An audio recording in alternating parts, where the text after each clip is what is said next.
এটা দেখেন আমরা সুপ্রিম কোর্টের রায় অনুসারে রক্ষণ আমরা এটা অনুমোদন করিতেছে না। আচ্ছা 2 নাম্বারটা হচ্ছে যেমন নিয়মিতকরণ করতে হবে অনুসারে অবিলম্বে গ্র্যাচুইটি প্রদান করতে হবে, নিয়মিত করতে হবে, নিয়মিতকরণের সাপেক্ষে সমকাজের সমবেতন বাড়াতে হবে।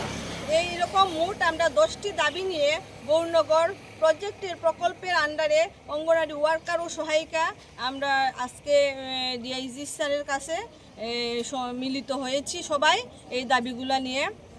উনি আশ্বাস দিয়েছেন যতটুকু সম্ভব পারেন উনি 10 দফা দাবি আমাদের পূরণ করতে চেষ্টা করবেন ওই বলে আমি আজকে আপনারা যে 10 দফা দাবিতে ডেপুটেশন দিচ্ছেন, তো এই দাবির মধ্যে দেখলাম রয়েছে আপনারা অনেকদিন ধরে টাকা পাচ্ছেন না। কিসের টাকা পাচ্ছেন না? আমরা যেমন এসএমপি বিলের আজকে আমরা 5 মাস যাবত আমরা এসএমপি বিলের টাকাটা পাচ্ছি না। তার জন্য আমরা সেন্টার চালাতে খুবই অসুবিধার সম্মুখীন হতে হচ্ছে। তারপরে যেমন আমরা কন্টিনজেন্সি বিলটাও আমরা 2023 থেকে অর্থবর্ষের 26 পর্যন্ত আমরা এখনও কন্টিনজেন্সি বিলটা বকেয়া বিলটা আমরা এখনও পাইনি।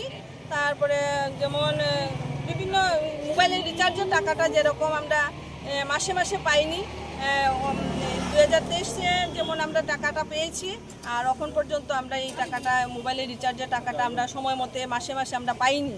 তো এই যে আপনারা বিভিন্ন ফান্ডের টাকা পাচ্ছেন না, এতে তো সেন্টার চালানো অসুবিধা হচ্ছে। তো আপনার সেন্টার চালানোর প্রচন্ড অসুবিধা হচ্ছে।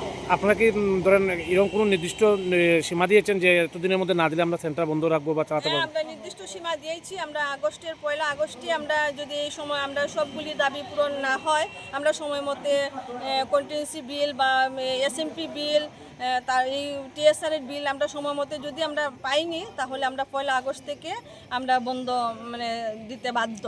মানে পুরো সেন্টার বন্ধ রাখবেন নাকি? না না না না, শুধু আমরা এসএমপি টিএসআর যে টিফিন বাবদ যে খরচটা আমরা পেতাম সেটা আমরা বন্ধ রাখবো।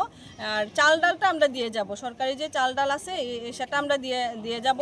কিন্তু আমরা যে ডিম ফিটিং টিফিন এইসব আমরা দিতে আমরা